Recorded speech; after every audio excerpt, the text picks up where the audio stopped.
segment 2, Gold and Black Live. You know, we could be sitting at a tavern or at a coffee shop doing this show, couldn't we? Yeah. I think so. Cathy Wright-Eger joins Stacy and myself, and we're glad to have Cathy here. She is, we have lots of friends of the show, but she is probably one of our best friends just because we all admire the work you do, and it's quiet behind the scenes, but running as a leadership advisor and being involved with the Wooden program as well. A lot of leadership's come into play here over the last 10 days, 2 weeks, just in terms of dealing with that transition. What's that been like for you? I've been so impressed with our coaches and with the players because, well, first of all, you've got your leaders that are fifth years. They've already been through it once. Yeah. So they immediately take the guys aside and said, we're going to be all right. We're going to be all right. And then, you know, Coach Parker also has just stepped right in and just, assured them, and they trust him so much that they've assured that everything's going to be all right. You know, we're going to stay together. We're going to change up a few things. Our mission is still the same, but it might look a little bit different, but we're still a team. Been very, very impressive. Oh, yeah. And I'm just so proud of the guys. And I think the hardest thing for them is to express like excitement about Coach Parker without feeling disloyal to Coach Hazel. Yeah. And I was like, you guys, I feel the same way. Yeah. That's not just a young adult thing. You know, I've been here 30 years, and that's hard for all of us. But it's a business. We've said that all along, and that's part of it, and that's called resilience. You know, you have to pop right back up. I had a really good talk with David Blau the other day about it, and he was like, I'm just excited. I have some new energy, but I don't want that to come across as being disrespectful to Coach Hazel because I have so much respect for him. Don't you think, and I'll let Stacey get to a question, don't you think, though, the Daryl Hazel I know would say, go for it, guys? Oh, yes, he would. Yeah. He's a good man, and he cares about him. His style is just very different than Coach Parker's.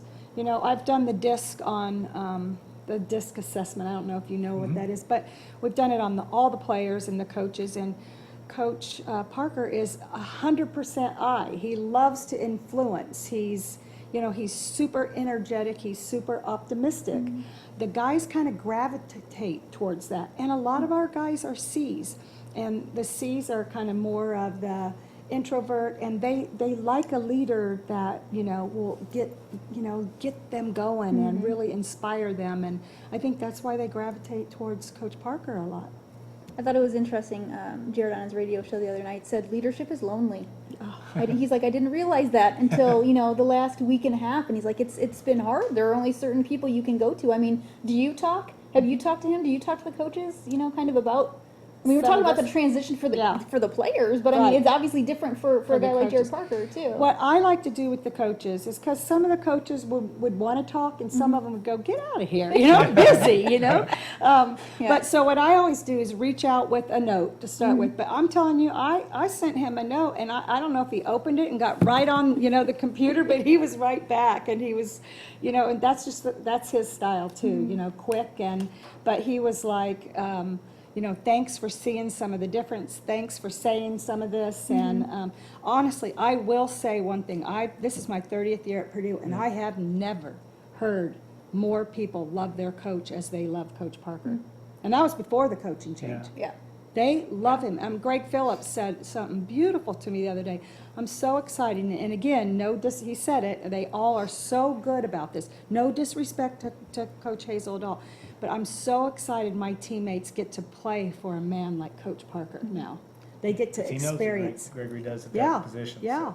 Yeah, that's been an interesting thing to watch. Below Marshall, we were talking about, and Stacy's had a nice feature all ready to go until we changed some things here in the last for the print magazine. Yeah. You both know him in different ways, Yeah. but he's your intern last year. Very special person, but turning it into a special season. But tell us about what some of his response has been. So he has, he's just been, he's a great kid. He is just such a great kid. And every year it's like he's just getting ready to come out and really do something, and he gets injured, and it's just been one thing after another. And But that, again, that's resilience. He has to pop back up. And so, you know, he's one of the first people I reached out to, are you doing all right, you know, on that Sunday? And he goes, yes, ma'am. We're going to keep playing, and we're going to have some fun, and that's out of our control. And he said, this is what I've told our team too. It's out of our control, and we have to keep going. But then just recently, he sent me a text and just said, my gosh, now everyone gets to see Coach Parker, and everyone gets to see how inspirational he is. And that he said, I thought this was kind of cute too. He said, I've had more fun at football in the last 2 weeks than I have in all 5 seasons. And you know what? There's nothing wrong with them having some fun. Yeah. You can win, you can be a champion and still have some fun. And honestly, have they had that much fun in the last, you know, losing is not, Makes you it know, tough, So even to have fun at practices, I think is really good. They've got to play looser. They have nothing to lose and everything to gain. Absolutely. In terms of Bilal, I mean, you had mentioned kind of some of the struggles that he's gone through over the last 5 years. I mean, when he and I sat down and talked, he said 2014 he was like done. You know, he thought he was going to play. When Danny Anthrop got hurt, he didn't play, and he really was struggling there. I mean, you see guys in their highs and in their lows. I mean, when they come to you, I'm certainly you're encouraging them, but there's some reality to some of this too. Right. He's a good player that maybe should have been playing, but that's just my opinion. But I mean, some guys just aren't ready. I mean, how do you kind of handle that? That's kind of hard. Like Delapo, I think, went through that a little bit. You know, and you just to sit down. You know what I try to do is just reach out to them and say, "Hey, how are you?" Like when they walk by, like I'm watching for them. You know, hey, just like I just happened to be sitting there waiting for. But like with Delapo, I mean, just you cannot control it. Is all you can do. And I told Tori this when he was a kid. You know what? Make it so they can't take you out. Work hard enough so they can't take you out. And didn't Gabe Holmes is the one that got to Bilal and said, hey, stop complaining about it and start working harder. And that's actually what Gabe told him. I thought that you have to play where they can. That was genius. And they listen to their own teammates more than they'll listen to any adult. So, a programming note, Tori is Cathy's son, her youngest son, and he's one of the great three-point shooters in high school basketball history. That's Tori said, it happens to be in the same grade as my son Reed, a great young man. The you know, moving to men's and women's basketball, I'd love to hear who, if you can care to share, about some of your emerging the kids that you think that we may not be scoring the most points or doing everything on the floor, but are really good leaders, or just people that are going to be good leaders. Who do we look for? You know, I mean, I would look at P.J. Thompson. He's probably a great one. But tell me who you see on the men's side, who surprises you, or who do you think is really an emerging leader? Okay. Well, first I have to talk about Spike, because you know, when I met him on his recruiting trip, I had it, and this is bad, I had it in my head that I'm not gonna lie, why are we bringing in, you know, a guy that's already graduated for 1 year?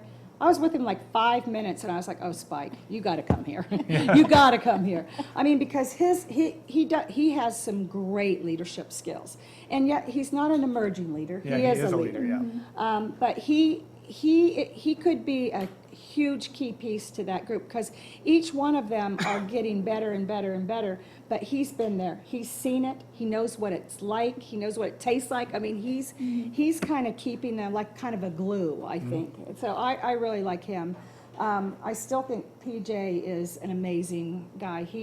Every time someone comes in and threatens to kind of take his spot, he finds another level to turn it up. I mean, I'm like, how good is this guy going to get? And let's keep bringing in. But it makes you, it also, this is what I say to the emerging leaders, I mean, you can lay down and cry when the coach brings in, you know, someone better than you, or you can work harder, you know? And PJ is the king of that, and he's really good about that. On the women's side, I think Bridget Perry if I could get her to talk more, you know, because she has everything. She thinks it. She's an engineer, though. She thinks it but doesn't say it. And I'm like, Bridget, come on, let's go. You know, say it out loud. I think Bree Horrocks is such a team person, and she's pretty emotional, and I think she tries to hide her emotion, and I let it out. I think it's okay, you know. John Wooden always said, you know, let your emotion. I mean, your good emotion, Yeah. let it come out. Clarify with them. Yeah. But men's and women's basketball, I think our men's team has so much talent. They have, in fact, all of our teams are following them. We had in a meeting one time, some of the athletes were like, well, you know what, we have our freshmen, we have our upperclassmen, but we can't seem to get them to come together. And our men's basketball goes, we'll tell you what we do, Madden Mondays, Taco Tuesdays. And they rattled off something 5, days a week Right. where they do 1 hour outside of basketball until they feel like they have that That's cool. team chemistry, and then they kind of slow it down once the season started. But then we caught some of our women's teams doing, okay, we don't do Madden. All right, Monday manicures, Yeah. Tuesdays tacos. I mean, and now, they're doing it. So that's my favorite part, is to see them all start sharing ideas. Like, hey, our team did this, and it really worked. And then your team trying it. And then they're all helping each other to raise the bar. Yeah, and it's happening from that standpoint. We want to talk about this BLAST program, this new Okay. book. Can you just tell us a little Sure. bit about what it's about? Yeah, so when we do our exit interviews, one of the things that we heard loud and clear, and Carly Kramer really helped me on this. She was like, gosh, we do such a great job on the transition coming into college. She goes, I got this great job out of college. I was in this great apartment, and she goes, I was so lonely. Yeah. And I was my identity, who am I if I'm Yeah. not? So, and then on the exit interviews that, some of our athletes were just saying, we're just not ready. We don't feel prepared. And I mean, I know a lot of them, they've had the helicopter parents to get them to college, and then they've got their coaches and advisors and trainers to, get them through college. And then after college, boom, Yeah. let's go. And so we started a BLAST program called Boiler Life After Sport. And it deals with identity. It deals with, the career development, nutrition, fitness, personal development, to make sure that they are ready to tackle some of that. We have financial development, Bob Falk from Yeah, PEFQ that's comes great. in and does a whole thing with them on their budget. Actually, Frankie Williams at the Colts took in his little folder. He had his whole budget, all out, and they were like, wow, when did you do that? And he goes, at Purdue. Yeah. And he goes, it really made me feel good, because the other rookies, theirs were blank. Yeah. And his was all filled out.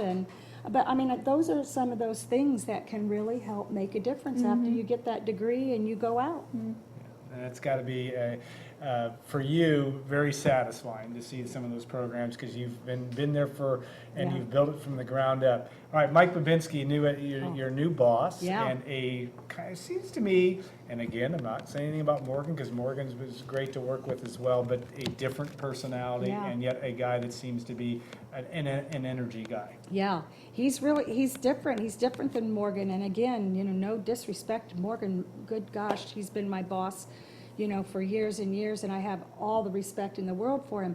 Mike is just a little different. He's not so much into all the super organization as he is as, like, he came in and talked to our Boilermaker Athletic Council, which are all the leaders of our, and he said, guys, I'm looking for gaps. I'm looking for gaps, like why we aren't doing better, and I don't find any. He goes, I think it's up here. He goes, Yeah. I see it in your eyes. You guys, some of you don't think we can win, and if you're the leaders and you don't think we can win, we're not going to. He goes, this is going to change. It's going to change. It starts with our coaches. It goes to you guys, and we're going to get this down to every person on your team. But we are not going to be a team that thinks that we're beat before we walk out on the field. And I just wanted to stand up. I mean, I had chills. I was like, yes, that's so, that, and the kids did too. It's a new, anytime you hear a new message, you're like, you're enlightened and you're motivated, and they took it back to their teams. And they actually even came to the emerging leaders and relayed the same, it wasn't Mike that came, but they came and, told the emerging leaders the same message. So, I think Mike he's looking at everything, and he's asking, all of us, hey, things that you like, let's keep doing. Things that you think need to be changed, now's the time to change them. Yeah. I want you in our pregame locker. Can you come to our office at 8 o'clock or 9 o'clock on Tuesday mornings for staff meetings? Would be great. But no, you appreciate that part of it so much, is that building that team dynamic. and making it move forward. All right, the wooden statue, which is in the fact that So that now cool. is within the shadows of your office, but Yeah. such a big part of your program. But Yeah. I just thought of you when that was first constructed, that it is a reminder of what really what it's supposed to Yeah. be about. You know, and when I heard that they were going to put the statue up, and you know, you're like, oh, a statue, isn't that cool? But then when I saw it, Oh, when it it's was great. done, It's I was great. just shocked. And the pyramid in the back, and have Yeah. you seen it at night? Yeah. Like haven't. sometimes I'll walk over there, and just stand there. I mean, it's like he's here or something. Those big Chuck Taylors he's Yeah, wearing. yeah, and his muscles, Yeah. you know, I